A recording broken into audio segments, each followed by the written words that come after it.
नमस्कार, मेरा नाम डॉक्टर कल्पना रावल है।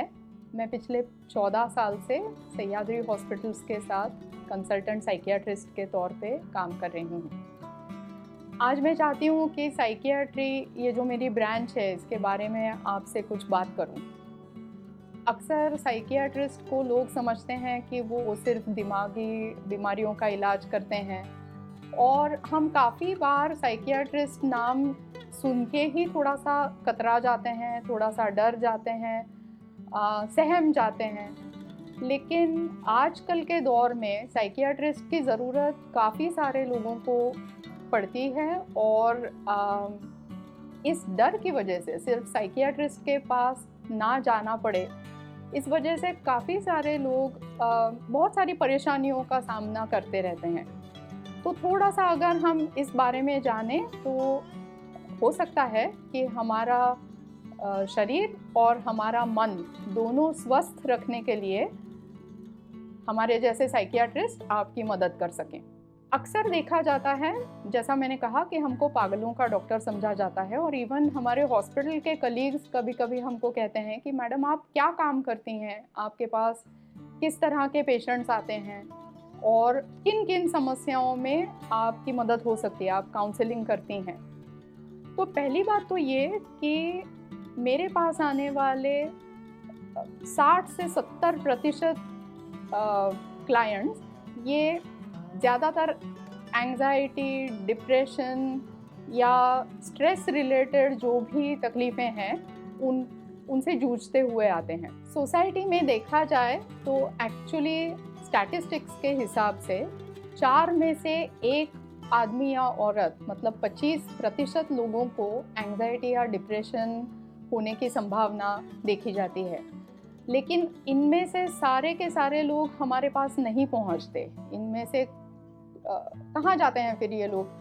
तो कुछ लोग अपनी परेशानियां अपने अंदर ही छुपाए बैठे रहते हैं, शायद किन्हीं फैमिली मेम्बर्स के साथ या बूढ़े बुजुर्ग व्यक्तियों के साथ थोड़ा सा बातचीत करके अपना मन हल्का कर लेते हैं। कुछ हद तक उनको उससे परेशानी का हल मिल जाता है और थोड़ा सा आराम मिल जाता है। कुछ लोग इन परेशानियों से जूझते जूझते कभी कभी और लत लग जाती है। हम लोग बोलते हैं अल्कोहल हो, सिगरेट्स हों, या ड्रग्स का शिकार बन जाते हैं और उन हैबिट्स में वो फंस जाते हैं।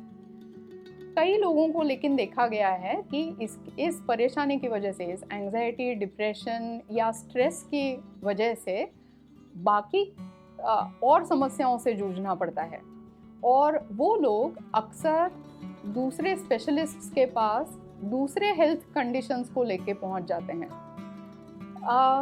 फिजिशियंस हों, ऑर्थोपेडिक सर्जन्स हों, पेट के स्पेशलिस्ट्स हों, न्यूरोलॉजिस्ट्स हों, ये सारे लोगों के पास कोई ना कोई समस्या लेके पेशेंट्स जब पहुंच जाते हैं तो डॉक्टर्स काफ़ी सारे टेस्ट्स करते हैं, कोशिश करते हैं कि इस परेशानी के पीछे कौन सी बीमारी छुपी हुई है। लेकिन टेस्ट्स के रिजल्ट्स काफ़ी बार नॉर्मल आ जाते हैं, और फिर पेशेंट ज़्यादा परेशान हो जाता है कि मुझे तो तकलीफ़ हो रही है, सारे रिपोर्ट्स तो नॉर्मल है, तो मेरी परेशानी की वजह है क्या? अब डॉक्टर से जब वो सवाल पूछते हैं और स्पेशलिस्ट से जब वो सवाल पूछते हैं तो उनका कहना होता है कि आपको शायद कोई टेंशन है आपकी ज़िंदगी में, तो आप साइकोलॉजिस्ट के पास जाइए या साइकियाट्रिस्ट को कंसल्ट कीजिए। कभी कभी कुछ डॉक्टर कहते हैं कि ये आपके मन का खेल है, मन का वहम है, और आप उसे छोड़ दीजिए, आप ये सोचना बंद कीजिए, तो उससे आपको आराम मिलेगा। ये कहना सुनना काफ़ी आसान है, लेकिन पेशेंट को जो तकलीफ़ होती रहती है उससे उनको छुटकारा उससे नहीं मिलता, और वो फिर फंस जाते हैं कि अब मैं क्या करूं? साइकियाट्रिस्ट के पास जाना मतलब मैं क्या पागल हूं? मुझे कोई दिमागी बीमारी है?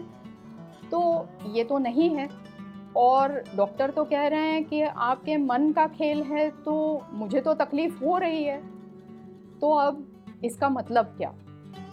तो पहली बात तो मैं ये आपको बताना चाहती हूँ कि मन का खेल, इसका मतलब इमेजिनरी नहीं, काल्पनिक नहीं है जो भी आपके साथ होता है वो आपको सच में महसूस होता है, लेकिन उसके पीछे मानसिक उतार चढ़ाव या भावनिक उतार चढ़ाव ज़्यादातर उसके लिए रिस्पॉन्सिबल होते हैं। तो मानसिक बीमारी या साइकोसोमैटिक बीमारियां या स्ट्रेस से पनपने वाली फिज़िकल तकलीफ़ें, इसका मतलब पागलपन का दौरा नहीं है। इसका मतलब है आपका मन कहीं ना कहीं शरीर से जुड़ा हुआ है और उसकी वजह से आपको ये शारीरिक तकलीफ़ें झेलनी पड़ रही हैं। अब ये तकलीफ़ें कौन कौन सी हो सकती हैं, तो अगर आपको बताने जाऊं तो बहुत लंबी लिस्ट है।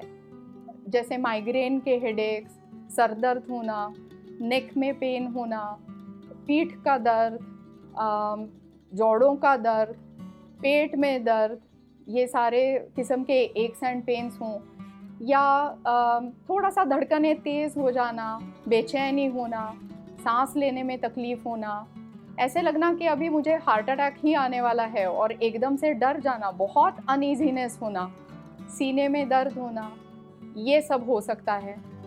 काफ़ी सारे लोगों को पेट की शिकायतें या पचन संस्था की शिकायतें होती हैं, जैसे बार बार वॉशरूम जाना पड़ता है या अपचन जैसी समस्याएं खड़ी होती हैं, कॉन्स्टिपेशन होता है।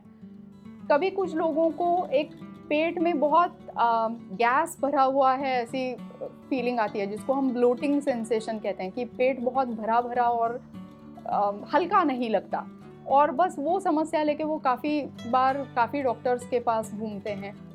और ये सब का कहीं ना कहीं जुड़ा हुआ है हमारे मन के साथ, हमारे भावनाओं के साथ और हमारी अंदरूनी जो भी सोच है उसके साथ। तो ये सब जब बीमारियां हमको होती हैं, और पहले तो हमको ज़रूरी है कि हम चेक कर लें, टेस्ट्स कर लें, डॉक्टर्स के स्पेशलिस्ट के साथ बात करके हम उसका कोई एक्चुअल बीमारी तो नहीं है ना, ये एक बार कंफर्म कर लें। लेकिन जब सारे रिपोर्ट्स नॉर्मल आ जाएं तो इसको टेंशन, स्ट्रेस और हमारे मानसिक उतार चढ़ाव के साथ अगर जुड़ा हुआ पाएँ तो बिना डरें, बिना हिचकें हम साइकियाट्रिस्ट या काउंसलर के पास ज़रूर आएँ। क्योंकि काफ़ी बार मेडिसिन्स हों या काउंसलिंग के अलग अलग टेक्निक्स हों, या जिसको हम लोग माइंड बॉडी मेडिसिन कहते हैं, उसके कुछ अप्रोचेस हों, वो इस्तेमाल करके हम बहुत स्वस्थ रह सकते हैं।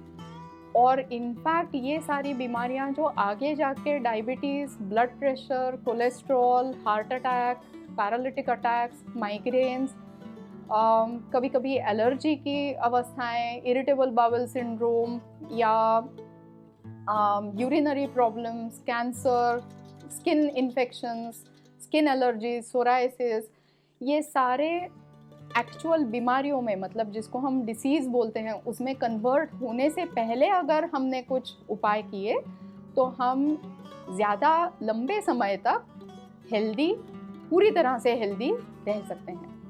आज का ये छोटा सा मेरा जो वीडियो है वो ख़त्म होने से पहले मैं आपको बस 2 चीज़ें बताती हूँ। एक, साइकियाट्री से डरिएगा मत, क्योंकि हमारा मन जितना हमारे शरीर से जुड़ा हुआ है, तो जितना शारीरिक स्वास्थ्य इम्पॉर्टेंट है उतना ही मानसिक स्वास्थ्य भी इम्पॉर्टेंट है। इसलिए जितना रेगुलरली हम फिज़िकल चेकअप्स करवाते हैं, शायद उतना ही ज़रूरी है कि हम एटलीस्ट हमारे मन की तरफ देखें और उसको समझें और उसको समझ के उस पर उपाय करें। दूसरी बात, बहुत छोटे छोटे उपाय रहते हैं कि बिना मेडिसिन के भी हम अपने आप को स्वस्थ रखने में मदद हो सकती है। तो सिर्फ दवाइयों के डर से या साइड इफ़ेक्ट्स के डर से डॉक्टर के पास ना जाना, ये शायद आप अपने लिए थोड़ा सा नुकसान कर रहे हैं। अगले वीडियो में मैं कोशिश करूंगी कि कौन से छोटे छोटे उपाय हैं जिससे हम अपने आप को मन और शरीर दोनों से स्वस्थ रख सकते हैं। लेकिन तब तक have a very healthy mind so that you have a very healthy body. अगर आपको इस टॉपिक से जुड़े कोई भी और सवाल हो, कोई भी और शंका हो, तो आप हमारे कमेंट बॉक्स में ज़रूर जाएं और वहाँ पे आपके सवाल लिखिए। जितना हो सके आपके सवालों का जवाब देने का हम पूरी तरह से कोशिश करेंगे। धन्यवाद।